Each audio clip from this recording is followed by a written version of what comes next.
Lead a one-man revolution from your armchair, talking cliches to listeners that aren't there. You call it warfare, but your wars aren't fair. If they were, there'd be suicide bombers in arms fairs. YouTube, salute! It is Black History Month, and for the next 29 days, due to leap year, I will be giving you important historical facts of Black African leaders that made an impact around the world. So I want to start off with Queen Nanny, who was born in Ghana, and at that time it was the Africa's Gold Coast, the Ashanti tribe. She was brought to Jamaica as a slave and ended up being a Maroon leader in Jamaica during the late 17th and the early 18th centuries. Maroons were slaves in the Americas who escaped and formed independent settlements. Nanny, her 4 brothers, and several others were sold into slavery and later escaped from their plantations into the mountains and the jungles of Jamaica.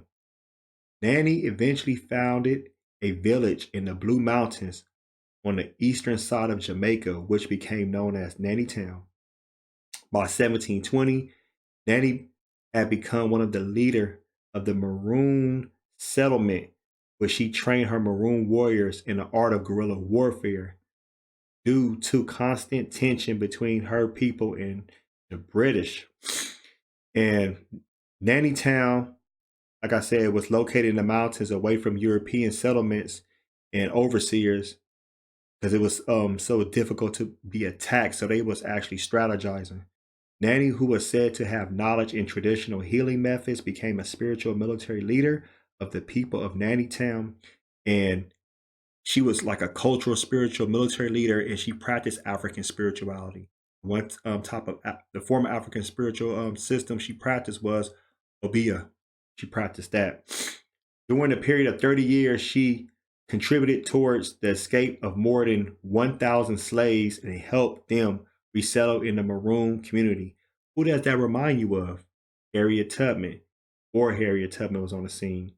As the Maroons grew in their numbers, the British colonial administration became threatened, and upon further calls by plantation owners who were losing slaves and crops, British forces attacked jungles in Jamaica. In 1733, during one of the bloody battles, Nanny was killed. The war still went on until Cudjoe, a Maroon leader and brother of Nanny, signed a peace treaty with the British in 1739. The Maroons granted 500 acres of land to settle on. This became known as the New Nanny Town. The old Nanny Town has been captured by the British and destroyed. Currently being the only female among Jamaica's 7 national heroes, Nanny is hailed by many for her active role in fighting slavery and protecting the Black community.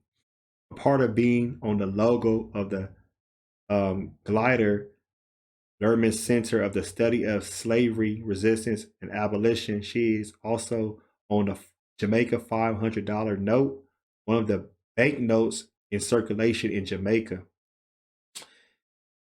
One thing about Maroon culture, their ancestors are revered and their importance to everyday life is recognized. So they venerate their ancestors, and that's one thing they do in African culture. The past is a source of pride which is brought and taught and shared amongst modern day Maroons. The history of their resistance against slavery is an extreme form of pride that forms a large part of Maroon identity. The story of the Maroons' endurance and the ability to hold off the British troops for almost 80 years is one that has never been repeated in history. Wow, it's so beautiful. What saw the Maroons through to freedom were their unfailing courage and determination. Their resistance to slavery drew on the strength of their memory of Africa and its culture. Their African culture and identity instilled in them great confidence and self-esteem. And some things about the women Maroons, women did not escape the brutality of slavery. Marriage and partnership among slaves were prohibited. For those that managed to form unions in secret, they were forced to endure the removal of their offspring, who were separated from their mothers soon at birth and sold into slavery. Many women opted for abortions rather to see their babies endure the same fate. and had befallen them. By contrast, the Maroon women raised crops and were responsible for most of the agricultural output within their communities. And two legends about Queen Nanny. The first legend is not only, like I said, she was a credited to be a military leader of the Windward Maroons. She was a master of guerrilla warfare, and she knew the art of camouflage. And throughout oral history, there was counts that Nanny will cover her soldiers with branches and leaves, instructing them to stand as still as possible so they will resemble trees. As the British soldier approached, they would come their way, they would swiftly chop off their heads with machetes. And another legend is that Queen Nanny had a pot at the top of a mountain boiling with no fire under it. And British soldiers always, when they approached the pot, they would look inside and they would fall in and die. Some would even collapse over and fall over the hill by the mountain where the pot was placed.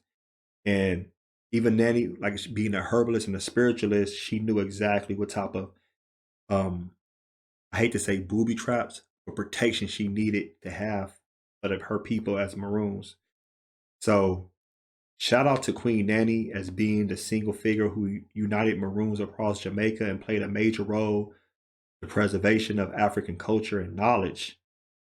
We don't hear too much about people like this. And if you want to check out some books to for your more research, you can check out A History of Queen Nanny, the Mother of us all, by Karla, Gottlieb, and Black Rebels, African Caribbean Freedom Fighters in Jamaica by Wiener Zips. Those are two books you can check out. Thank you so much. I hope you enjoyed this facts, great information about Queen Nanny. Post your comments below. Hoax smash Black Panther the like button. Subscribe to my channel. Click the bell icon and be notified when I upload new content and go live. If you'd like to support and donate to the channel, I have Venmo, CashApp, PayPal, Streamlabs. Everything's in the description. Till next time, peace.